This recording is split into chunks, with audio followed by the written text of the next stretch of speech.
Hey, it's Matt Robison, and here's our latest episode of Political Rehab. This is the show that's kind of a mashup of PTI and The Daily Show, where a Republican named Matt and me, a Democrat who's also named Matt, try to make sense of the week's political news. We hit the top stories. We blast Trump when necessary, which is usually we do our weekly "That's Bullshit" segment. And as always, we end with a dose of hope. I'm really happy that this episode is going out on the Blue Amp Cliff's Edge YouTube channel, on my YouTube channel, Worth Knowing with Matt Robison, and on my Substack, Worth Knowing with Matt Robison. So wherever you're watching, please hit subscribe to support this kind of work. And just so you know, I'm live with you right now, but the rest of this episode was previously recorded. Here we go.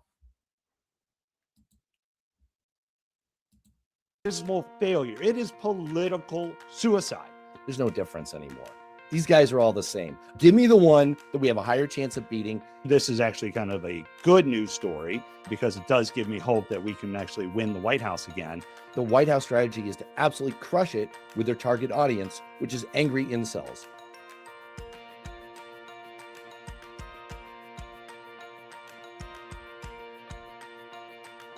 Welcome to Political Rehab. I'm Matt Robison, a Democrat and former congressional staffer. And I'm Matt Wylie, a Republican campaign strategist. Today, war porn, a dangerous brain drain, Putin targets American troops, Trump picking Rubio over Vance, the White House's biggest gamble so far, plus the stupidest fight in politics is coming to the Senate floor. But let's start, as always, with our Trump dump.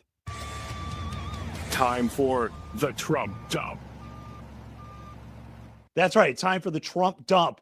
Because it doesn't matter if you're Republican, Democrat, or independent. There is something Donald Trump did this week that pissed you off. And something that did not piss me off, that actually kind of delighted me, is the fact that Donald Trump has been taking a beating in the courts over the last week. Just in the last few days, he lost on immigration. A federal judge blocked a Trump administration rule that would have fast-tracked the dismissal of immigration appeals. That's a mouthful, saying it violated federal law and threatened due process. A federal appeals court ruled the administration must continue funding the $16 billion Hudson Rail Tunnel project after trying to halt the money for political purposes. And a judge halted construction of an ICE detention facility in Maryland. Now, most rational adults know how this works. If you try out for your high school basketball team, and then the AAU team, and then the rec center league, and no one even picks you for the pickup game at the park, at some point you might rethink your NBA career. You might take the hint and say, maybe I'm doing something wrong here. Donald Trump does the opposite. Trump keeps losing in court, and instead of learning the rules, he's trying to fire the referees. Reuters recently reported that the administration has filed an unusually large number of emergency petitions to the Supreme Court, trying to limit the power of lower court judges to block presidential actions and trying to undermine and overturn their rulings because they just can't freaking believe that they might actually lose. And that constitutes an emergency. Trump has also tried to undermine the judges themselves. He's called them so-called judges. He's accused the courts of being corrupt or rigged. And he's attacked specific judges personally whenever they rule against him. This isn't just about Trump being a whiny, sore loser, although he absolutely is. It's about undermining the institution of the judiciary itself. Congress already has approval ratings in the single digits.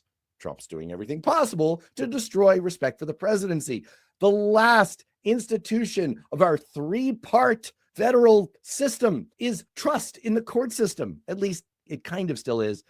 And that's why Trump is going after it. Because when courts are the only branch left capable of saying no to a president, the easiest solution for an authoritarian isn't to just follow the law. It's to convince people that the courts themselves can't be trusted. Losing in court is part of living in a country governed by law.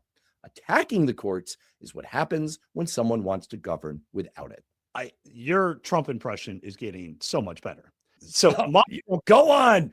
I love what I'm hearing. House Republicans held a retreat this week to define their agenda for the midterms. And after days of meeting, I'm not sure we have one.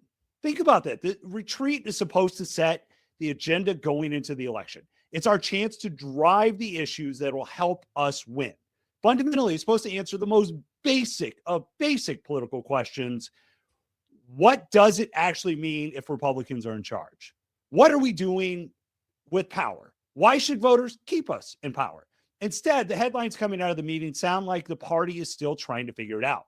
What the hell are we doing? How can you not come up with a basic agenda? Give us something to work with. That's not just disappointing. It's an abysmal failure. It is political suicide.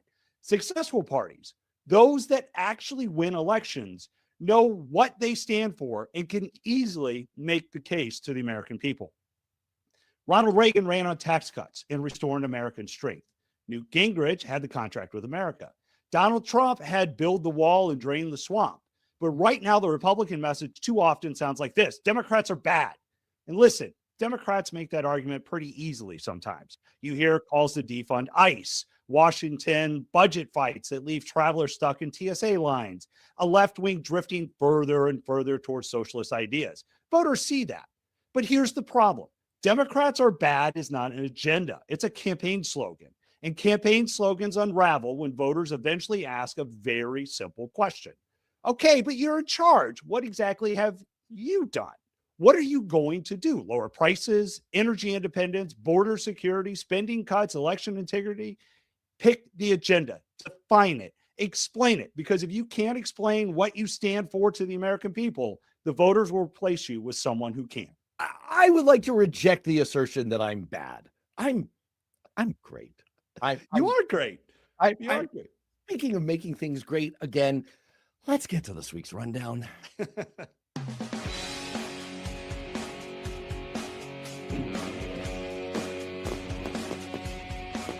As covered in last week's edition of That's Bullshit, the White House and Pentagon have begun releasing highly produced social media ready videos showing missile strikes on Iran, but edited with clips from action movies, sports highlights, and video games. We've taken control. Critics, including me, say that the videos turn real combat footage into a kind of entertainment product, a style that some people are calling war porn. The administration says the clips are meant to showcase military success and reach younger audiences online because that's the function of the Department of War.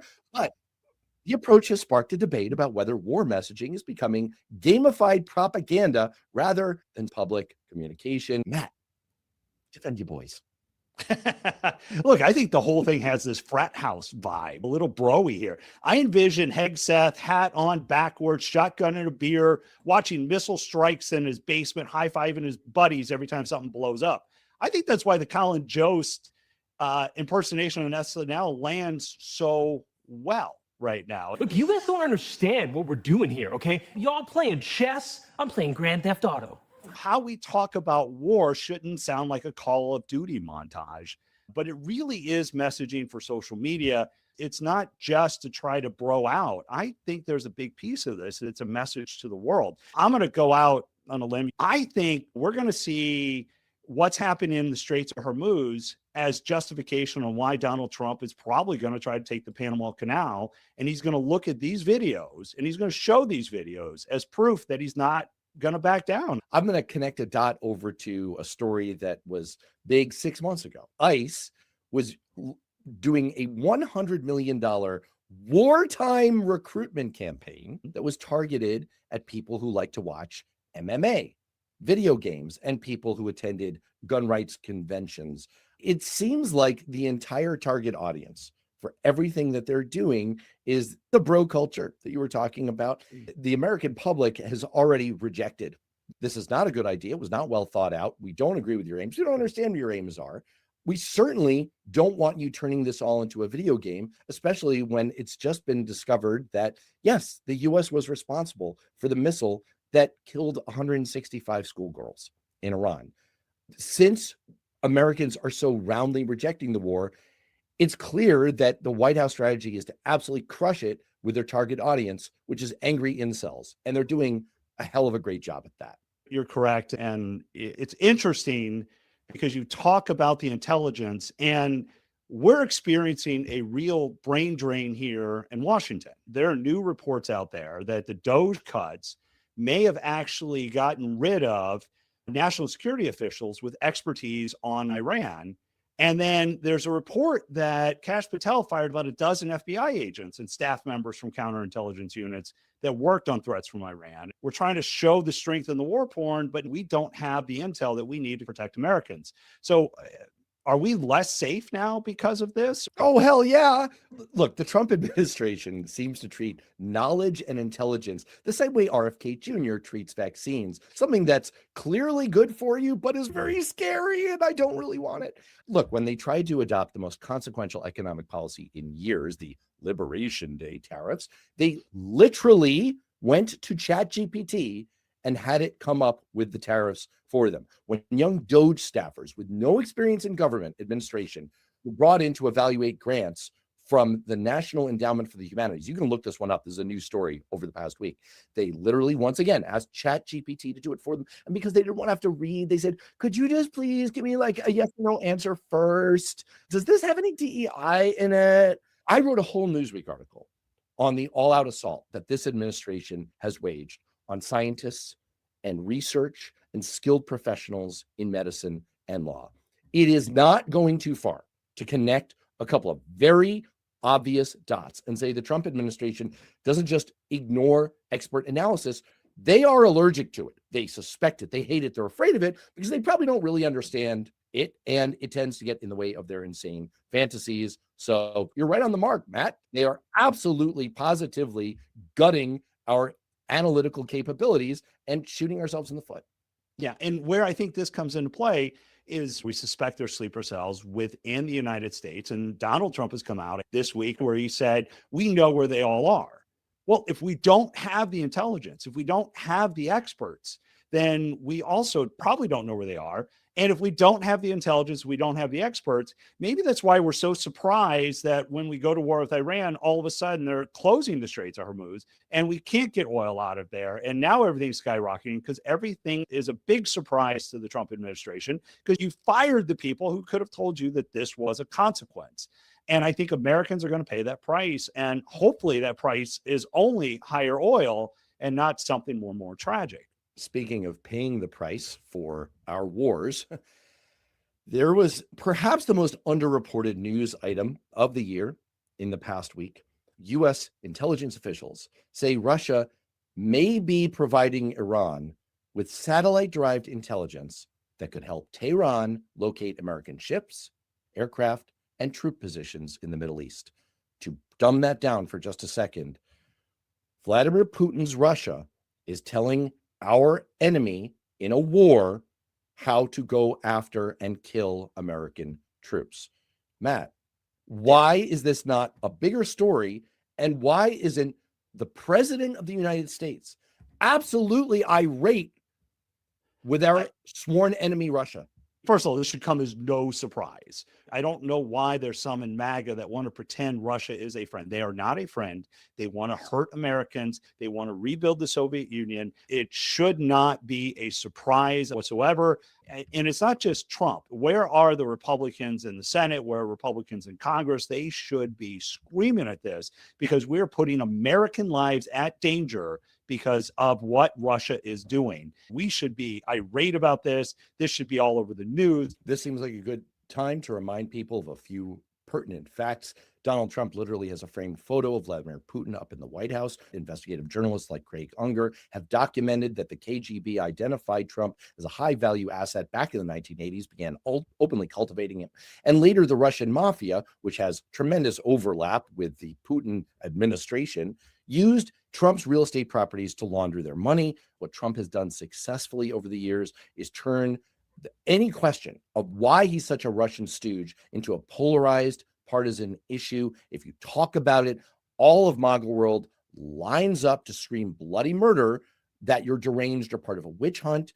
Don't forget that Trump's first campaign chairman was handing over secret polling data to the Russian KGB or their successor agencies. A Republican-led Senate intelligence report found that Russia absolutely, positively interfered in our elections. Republicans said this, that they used military assets to attack us. Trump kissed Putin's ass in Helsinki in 2018. He called Putin a genius for invading Ukraine. Just last year, he held a fake summit with Putin and came out parroting Russian talking points. You are right. Russia is our enemy. Everyone on earth knows this except for Trump and deranged MAGA people. And it is just shocking that he's actively helping them. He's actively on their side. What a cowardly traitor we have in the White House. Switching gears, in the middle of everything that is going on in Iran, Donald Trump got some donors together and held an informal poll of what they would like to see as the successor to MAGA. Is it Marco Rubio, JD Vance? And they overwhelmingly chose Rubio. I have long said, and I don't like to make a lot of predictions, that JD Vance will never be elected president of the United States. He doesn't have a coalition. He doesn't have a base. People don't trust him. People in the middle hate him. So for me, this is actually kind of a good news story because it does give me hope that we can actually win the White House again. But the second piece of this that I think is also more interesting is that Rubio seems to be the one standout in this administration that seems to make sense. He seems to come out on ahead. Matt, what do you make of all this? I mean, Rubio is like the least bad in a horrifying bunch. So sure, yeah. What's going on here is that Trump is using these kinds of confabs and the media and throwing out some praise for Rubio and not putting out as much praise for Vance as a way to send a message. We've seen it over and over again. You can't win a Republican primary without Trump's endorsement. He exercises complete veto power over who gets to have a career in Republican politics and who doesn't. We saw it again in the primary to replace Marjorie Taylor Greene, where Trump's endorsee won that particular primary. I don't think this is any decision at all about who he's going to endorse. I think this is just him sending signals through the media so that he can spank Vance around a little bit, which I guess they like to get up to in their spare time, if South Park is to be believed.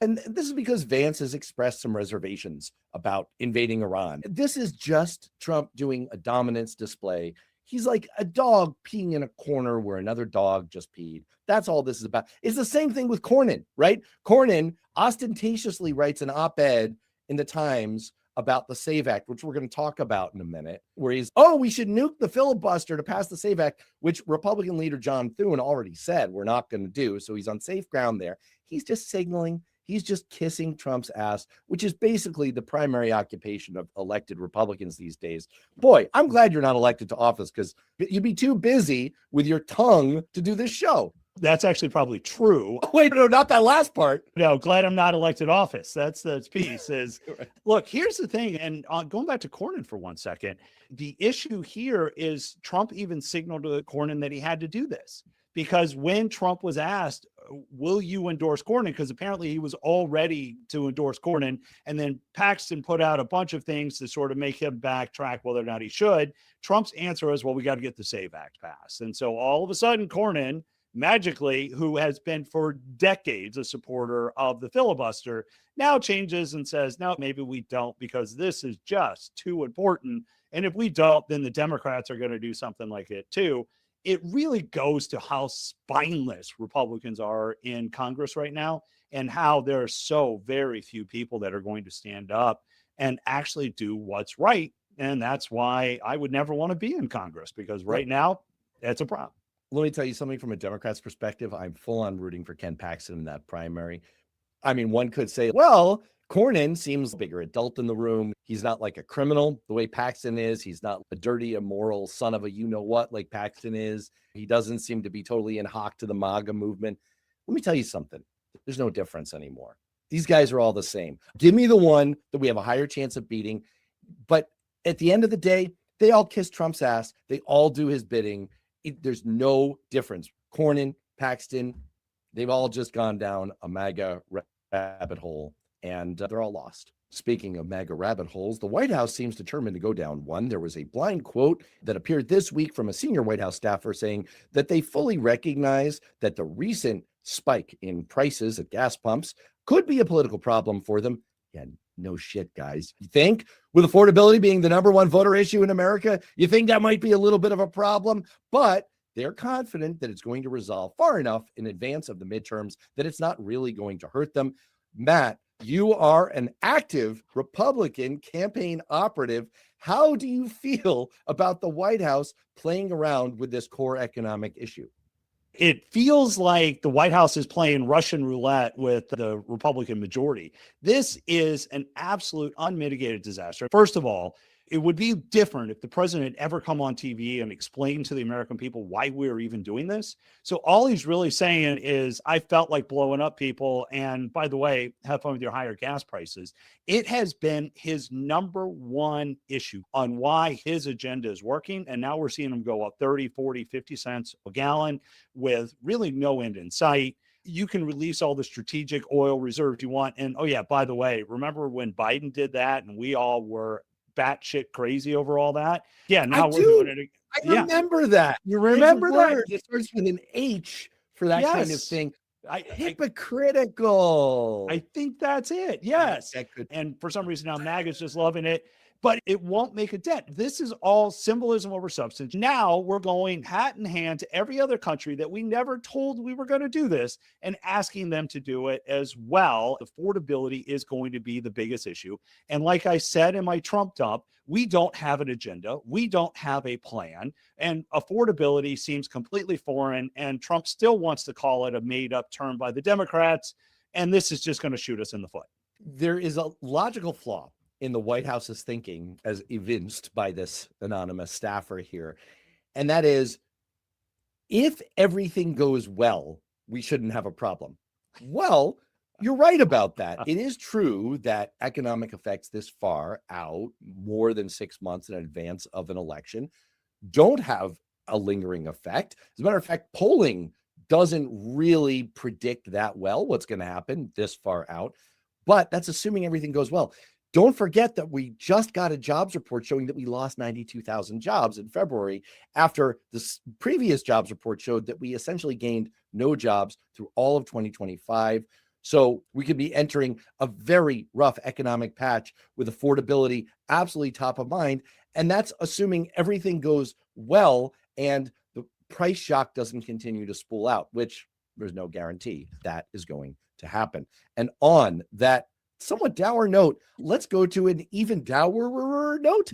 Let's take a deep dive. Let's go beyond the headlines. It's time for a deep dive. Is Congress about to completely collapse because of the absolute stupidest issue anyone can think of? It could. This is my Newsweek article called "The Coming Congressional Meltdown Over a Phantom Menace." I'll tell you what the issue is, why it's so stupid, how we've proved that it's stupid, how it's mostly Republicans' fault, but with a dash of responsibility for Democrats, and where this is all likely to go next. Here it is. Don't look now, but the political parties are increasingly likely to collapse into their ugliest dysfunction in memory. And it's over an issue that makes 2025's gerrymandering spat, previous record holder for stupid, destructive cell phone politics, look positively Einsteinian by comparison. For decades, Republicans have ridden the political hobby horse of trying to pass voter ID laws, both at the state and federal level. They've obsessively claimed that America needs strict new federal standards to verify voter identities and prevent fraud, particularly the threat of non-citizen voting. But it's a ghost story. Study after study has shown that voter fraud of any kind is virtually non-existent. The Heritage Foundation, the most influential conservative think tank, and the folks behind Project 2025, found only 10 cases involving in-person impersonation fraud and 41 cases involving non-citizens registering, voting, or attempting to vote out of billions of votes cast. And not for lack of looking. And the most comprehensive review of non-citizen voting looked at 23.5 million votes in areas with high immigrant populations and found just 30 suspected cases. That's 0.0001%. So you're 5 times more likely to be struck by lightning or attacked by a shark than to ever find a fraudulent vote in America. Heck, you're more likely to die in a sharknado. Plus, the whole idea is absurd. It's already illegal for non-citizens to vote. The extraordinarily rare cases that happen leave a clear paper trail. States regularly check. Why would non-citizens intentionally commit such an obvious crime, one where they're super likely to get caught, to shift a single vote? The thing is, congressional Republicans aren't dumb. They know that their substantive case is weaker than the writing for the movie Melania. They know that their new steroidal version of voter ID, the SAVE Act, which requires Americans to show a passport or driver's license, plus birth certificate to register, will likely disenfranchise most of the 21 million American citizens currently unable to access those additional documents, including married women who chose to change their name. And they know that wiping out the rights of almost 10% of voting age U.S. citizens to stop a handful of illegitimate votes per election is insane. But they also know that these millions of disenfranchised citizens would come disproportionately from groups that tend to support Democrats more. They're also acutely aware that over 80% of Americans who pay little attention to policy details vaguely support some form of voter ID. And they know they need to change the current media narrative. For a party and a president drowning on nearly every issue, even Fox News agrees, this seems like a lifeboat, which is why President Donald Trump and allied activists are trying to jawbone Republican senators and forcing Senate Democrats into an old-fashioned, weeks-long, Mr. Smith goes to Washington-esque talking filibuster on the SAVE Act. Never mind that it would functionally shut down Congress while we're at war with Iran, weighing Trump's new round of tariffs, and trying to deal with an economy sputtering under persistently high inflation and practically zero job creation. For Republicans, redirecting public focus by talking this phantom problem to death is a feature, not a bug, especially if they ultimately kill the filibuster, pass the bill, and knock a bunch of Democrats off the voter rolls. If anyone can find a more cynical move than paralyzing Congress to throw red meat to your political base and or crush citizens' constitutional rights in a Hail Mary bid to salvage a few seats in the midterm while the country groans under the weight of real problems, I'm all ears, especially because this bill amounts to closing a right-wing doom loop. All the Republicans shrieking about non-citizen votes is what cratered public trust in elections among Republicans, and only Republicans, not other voters, in the first place, which is why their base is in their leaders' ears demanding that they go to the mattresses. They think this ghost is real. Republicans came up with a non-solution to a fake problem that they themselves created, and their voters bought into it so much that they might be forced to go through with a whole charade. To be sure, Democrats could have lanced this political boil when they held power by passing a compromise voter ID law that gave citizens free and easy access to documents. But that's 2020 hindsight. Will this maneuver work? Depressingly, maybe, but maybe not. Polls already show that only 32% of voters think Trump has the right priorities. And this issue is not what most voters want to see their government stalling over when they can't afford their bills. Not to mention that voters paying more attention to the paper-thin fiction that Republicans are selling here might not be a great idea for them. Polling drops precipitously when people realize that Republican voter ID laws make it hard for actual citizens to vote. Either way, we may be approaching a true low point in an otherwise appalling political era. So that's the article, and I'll note that since I wrote this 2 weeks ago, Republican Senate Majority Leader John Thune has said he's not going to cave in to all those demands for a talking filibuster. But in a Truth Social post, President Donald Trump has drawn a red line saying that nothing else can become law until the SAVE Act has passed because he will not sign any other bills. And so we may very well end up with the stupidest congressional meltdown in history. So Matt, that was our deep dive explainer on the underlying issue. And I want to pick up on something that I said as part of the Newsweek piece. Republicans aren't dumb, at least the ones I know, like you. So could you explain for the rest of us what's really happening inside the Republican mind on this?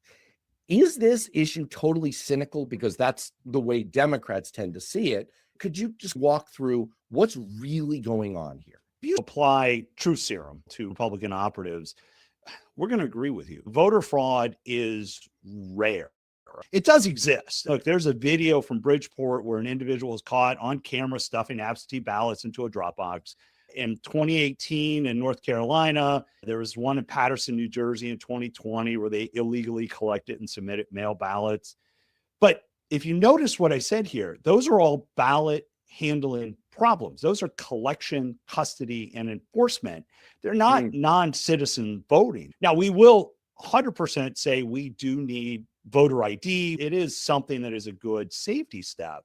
But at the end of the day, we're not really looking at an election saying, I know what, let's prevent illegal aliens. We're dealing with much more mechanical issues. What I hear you saying is there is an issue of principle involved for serious people. Yes. happen to be Republicans. Yes. You think there's a sanctity to voting. You're concerned about chain of custody, which is some of the concern that we've heard around mail-in voting and drop boxes.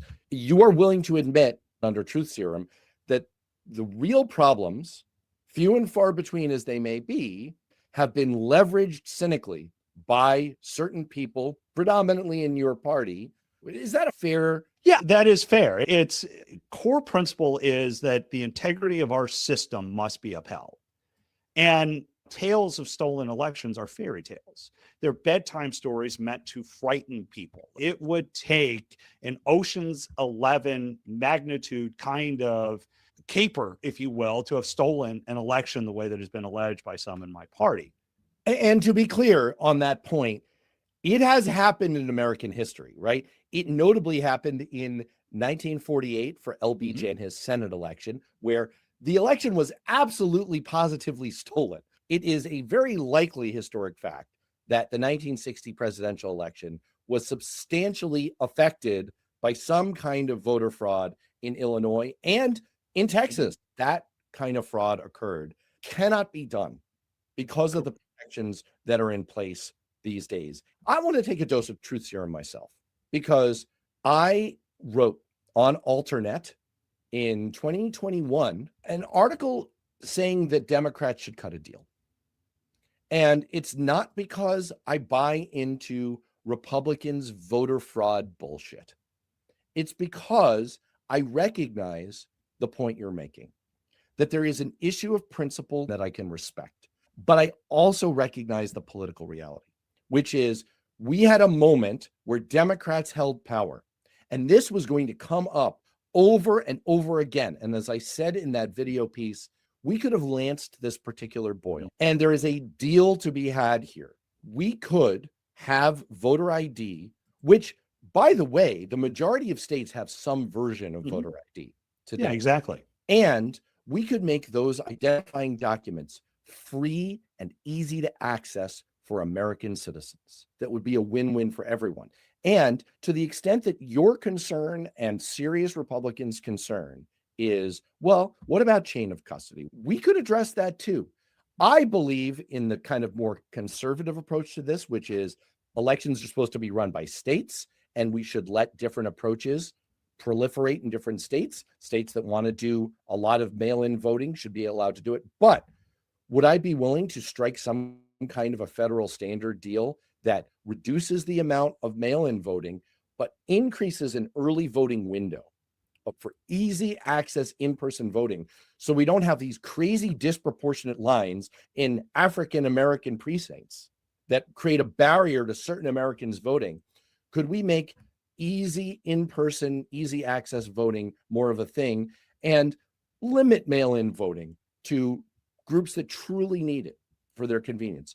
There's probably a deal. There's a lot of layers that come into this. When you hear Republicans talk about election integrity, not stolen elections. Stolen elections is something different. That's a made-up animal. When we talk about election integrity, it's about preserving the sanctity of our elections. The problem is the president has made it impossible for us to talk about those things. A lot of Republicans like me say, okay, it just makes sense to have voter ID laws, but we do have to make sure that it is not so rigid. When you get to the SAVE Act, as a conservative, my first problem, and you touched on this, is it federalizes election administration. There are states that have different issues in Alaska than you have in South Carolina and up in the Northeast. This whole mail-in voting is another made-up boogeyman, because the reality of the situation is in states that do it well, there is a chain of custody there. 1 in 4 Republicans actually vote by mail. If you take away 25% of those voters and now you hope that they show up on election day, you're going to lose some of those. I mean, this is not a conservative bill. It is a bad bill. If you just did voter ID, I think you could get a lot of people out there, but the rest of this stuff is garbage. And it's an attempt by Trump to be able to create something to justify losing or to create a boogeyman to try to rally people around. I'm already seeing fundraising emails on it. Again, if I'm taking a dose of truth serum, these are not the problems that we face on elections.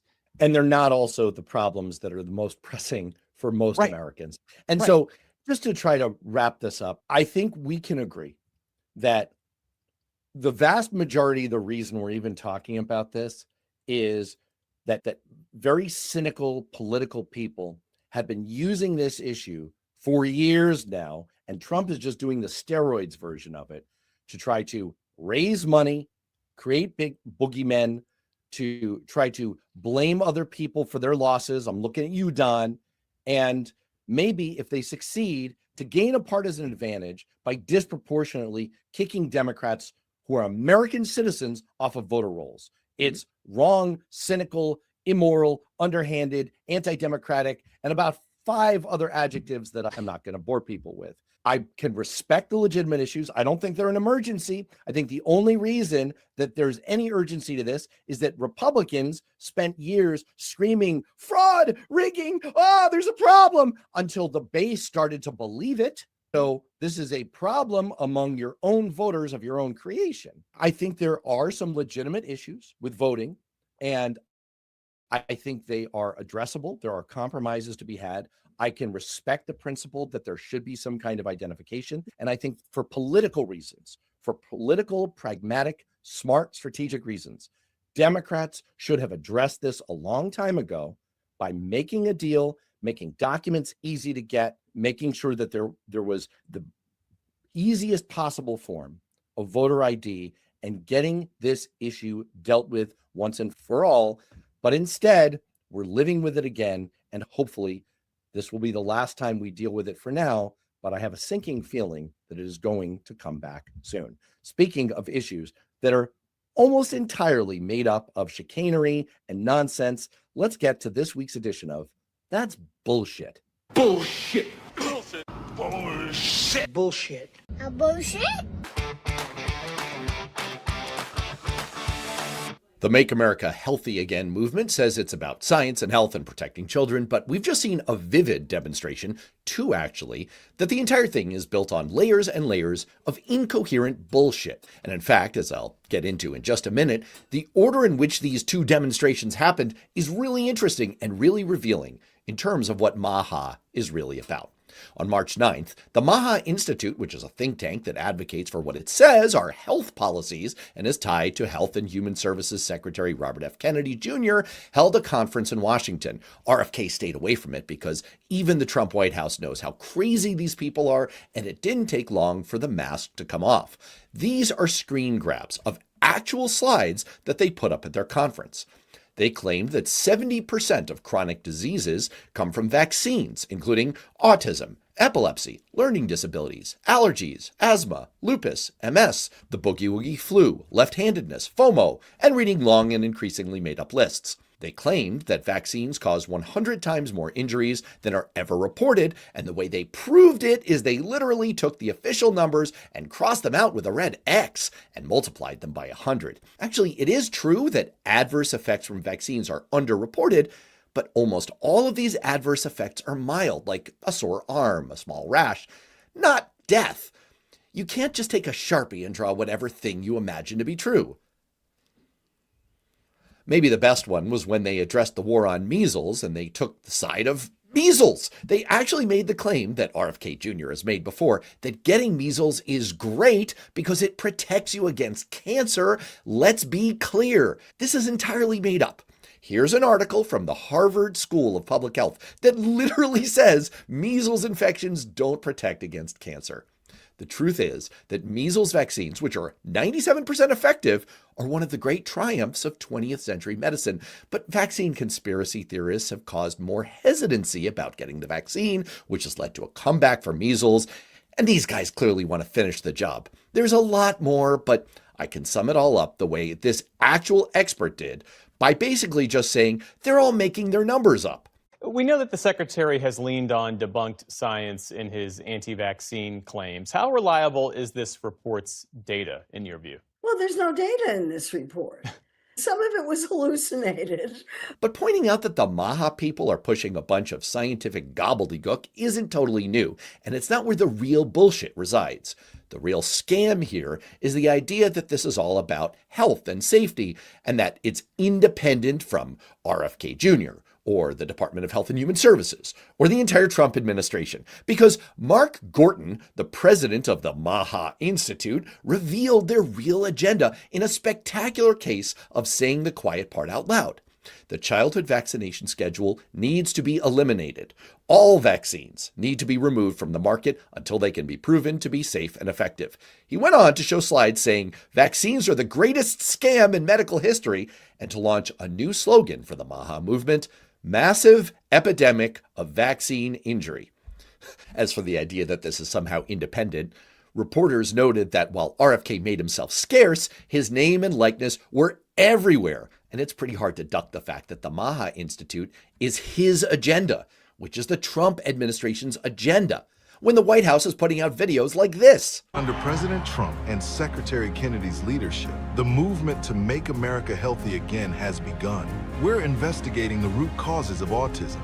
We're rewriting America's dietary guidelines. No more toxic dyes, only safe, natural ingredients. But what's worse is the second piece of hypocritical bullshit that just happened right before this big conference. The MAGA and MAHA movements are clashing over the herbicide glyphosate, the most widely used weed killer in U.S. agriculture. Before the 2024 election, RFK Jr. tweeted that glyphosate was one of the likely culprits in America's chronic disease epidemic. So it came as a surprise to many when the president signed an executive order on Wednesday providing immunity for producers of glyphosate. It's a chemical that you will find in your urine, your breast milk, your hair. It's been shown to kill sperm. That's why it became a banner chemical for MAHA. Just so we're clear, RFK's position, and hence the MAHA movement's position, is that vaccines tested for decades and used by billions and billions of human beings, saving literally hundreds of millions of lives around the world, must be removed from the market. Glyphosate, the pesticide you spent years suing over, that's suddenly fine because it's politically convenient for Donald Trump.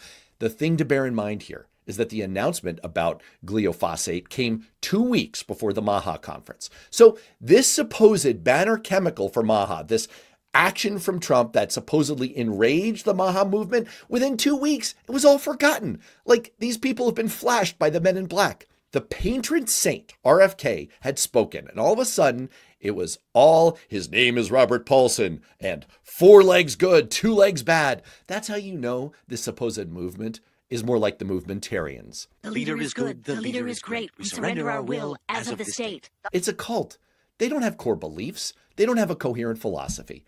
They just have a collection of fears, conspiracies, and an agenda to get rid of vaccines for kids, come up with acronyms, and be a part of the political game. That's not a health movement. That's just bullshit. All right. And finally, and with that, let's get a little more upbeat and go to this week's Dose of Hope.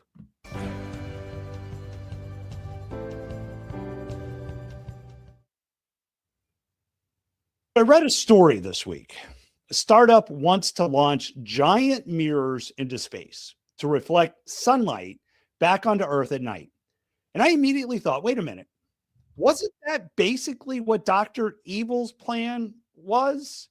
I'm pretty sure the last guy with mirrors in space was trying to hold the world ransom for $1 million. This is the phase in which we put a giant laser on the moon. When the moon reaches its appropriate lunar alignment, it will destroy Washington, D.C. You see, I've turned the moon into what I like to call a Death Star.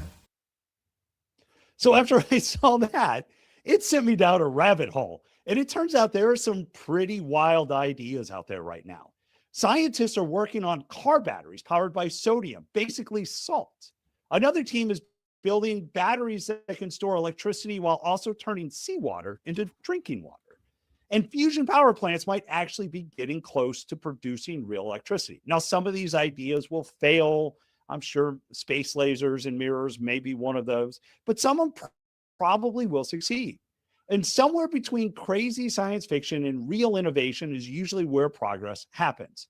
So while politics often feels stuck arguing around the same problems, the good news is the future is still being invented. And that's my dose of hope. Wow, space lasers. I knew Marjorie Taylor Greene had a career after Congress. For my dose of hope, I want to do a little callback to our earlier segment in my Trump dump, where I talked about how Donald Trump keeps losing in court. Oh, I could just say that sentence over and over again. It's fantastic. Instead of accepting the rulings or changing their ways, which is what most people do when they lose lawsuits, and hopefully what people do when they become convicted felons, like Trump is, Donald Trump just doubles down and attacks the courts because he likes legal rulings to be like his pants, loose and full of shit. But let's not skip over the most important part of that earlier story. Trump is losing these cases, like a lot of them. Legal trackers have identified hundreds of lawsuits challenging Trump administration actions in federal court. And among cases that have actually reached decisions, there are about 225 rulings against the administration, about 112 rulings for the administration. I know we're not supposed to do math in this part of the show, but that means that Trump is losing roughly 2 cases for every one he wins. I guess he got so sick of so much winning, he decided to stop winning altogether. And that's awesome. Now, it's true that Trump has sometimes had better luck at the Supreme Court level, but the vast majority of federal cases never get that far. And most cases end at the district or appeals court level. And that's where he's been losing the most.